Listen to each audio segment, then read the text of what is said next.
Hello दोस्तों, आज की वीडियो हम सीखने वाले हैं विलोपन विधि से क्वेश्चन को कैसे सोल्व करेंगे।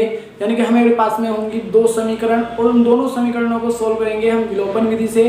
फ्रेंड्स, गारंटी लेता हूँ बहुत ही आसान तरीके से आपको समझ में आ जाएगी। आपको सिर्फ वीडियो को पूरा देखना है जिससे कि आपकी कॉन्सेप्ट क्लियर हो जाए। तो फ्रेंड्स देखिए, हमारे पास में जो इक्वेशन है वो इक्वेशन ये है 3x + 4y = 10 और दूसरी इक्वेशन है 2x + 2y = 2। तो इस तरह की इक्वेशन को हम कैसे सोल्व करेंगे, आइए यहाँ पर सबसे पहले इन दोनों समीकरणों को हम यहाँ पर लिखेंगे। यह है समीकरण 3x + 4y = 10, इक्वेशन ये हो जाएगी फर्स्ट। इसी तरह से दूसरी इक्वेशन है 2x + 2y = 2, ये इक्वेशन हो जाएगी सेकंड। अब यहाँ पर आपको बस छोटी सी एक बात समझनी है कि हमें करना क्या होता है। हमें करना होता है सिर्फ इतना, जो भी x का गुणांक है उसकी गुना नीचे समीकरण सेकंड में करनी है और जो यहाँ पर x का गुणांक है इसकी गुना ऊपर समीकरण फर्स्ट में करनी है और ये क्वेश्चन हो जाएगा खत्म। तो यहाँ पर हम करेंगे क्या, इस तरह से लिख लेंगे जिससे कि कंफ्यूजन ना हो। इस 2 की गुना इसमें करनी है तो मैंने यहाँ पर लिख दिया और इस 3 की गुना यहाँ सारे में करनी है तो यहाँ पर लिख दिया। हमें बस एक छोटा सा और ध्यान रखना है कि यदि 2 की गुना कर रहे हैं तो पूरी ही समीकरण में होगी, इसी तरह से 3 की गुना कर रहे हैं तो पूरी ही समीकरण में होगी। ये बात आपको ध्यान रखनी है। जो भी हम करते हैं वो पूरी इक्वेशन में ही, यदि भाग भी करेंगे तो पूरी इक्वेशन में ही करेंगे। तो हम यहाँ पर कर रहे हैं गुना, तो 2 की जब हम गुना करेंगे तो यहाँ पर हो जाएगा 2 × 6 और इस 2 की जब यहाँ पर करेंगे तो 2 × 8 y। अब देखो x है जैसा वैसे का वैसे ही और y जैसा है वैसे का वैसे ही आएगा। तो यहाँ पर कितना हो जाएगा 2 दाम 20, ये हो जाएगा। उसके बाद 3 की गुना करेंगे यहाँ पर तो 3 दूनी 6x और 3 की जब यहाँ पर करेंगे तो यहाँ भी हो जाएगा 6y और जब यहाँ पर करेंगे तो यहाँ पर भी कितना हो जाएगा 6। तो अब इसके बाद हमें करना क्या है, इन दोनों इक्वेशन को करना है माइनस।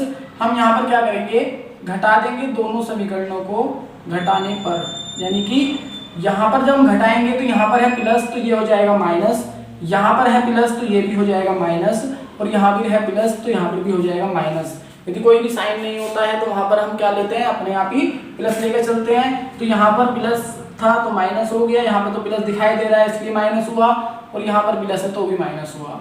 उसके बाद इस दोनों को हम कट कर देंगे, क्योंकि देखिए एक प्लस का और एक माइनस का आपस में क्या हो जाते हैं, कट जाते हैं वो दोनों। तो इसके बाद यहाँ पर 8y में से 6y को करेंगे माइनस तो बचेगा 2y और यहाँ पर 20 में से 6 को करेंगे माइनस तो यहाँ पर कितना हो जाएगा 14, यानी कि 14। उसके बाद हमें यहाँ से y की वैल्यू निकालना बहुत ही आसान काम हो गया है। तो हम क्या करेंगे, 2 को बस 14 के बटे में लेके जाना है तो ये हो जाएगा 14/2 और इस 2 से इस 14 को कर देंगे कैंसिल, यानी 2 × 7 = 14। तो y की वैल्यू जो आ जाएगी वो आ जाएगी 7। अब इसके बाद हमें क्या करना है, इस y के मान को, जो भी y का मान आया है उसे समीकरण फर्स्ट में y की जगह पर या समीकरण सेकंड में y की जगह पर पुट करना है। कहीं भी रख सकते हैं, चाहे तो यहाँ रखेंगे चाहे यहाँ पर। तो हम रखेंगे समीकरण सेकंड में, क्योंकि ये थोड़ी इक्वेशन और भी ज्यादा इसके मुकाबले आसान सी इक्वेशन हमें दिखाई दे रही है। तो हम लिखेंगे समीकरण सेकंड में y का मान रखने पर, समीकरण सेकंड में y का मान रखने पर, तो सेकंड में जब हम y का मान रखेंगे तो ये 2x जैसा है वैसे ही +2 और y की जगह पर कितना रख देंगे 7, तो ये हो जाएगा × 7 प्लस इक्वल कितना हो जाएगा 2। अब इसके बाद ये हो जाएगा 2x प्लस 2 × 7 कितना हो जाएगा 14 बराबर हो जाएगा 2। उसके बाद हमें क्या करना है, उसके बाद हम यहाँ से 14 को लेके जाएंगे इधर तो हो जाएगा 2x बराबर 2 - 14। यदि इधर कोई प्लस है तो इधर आने के बाद हो जाएगा नेगेटिव। उसके बाद यहाँ पर हो जाएगा 2x बराबर -12। यहाँ से भी हमें x की वैल्यू को निकालने के लिए 2 को लेके जाएंगे 12 के अपॉन में, तो -12/2 ये हो जाएगा।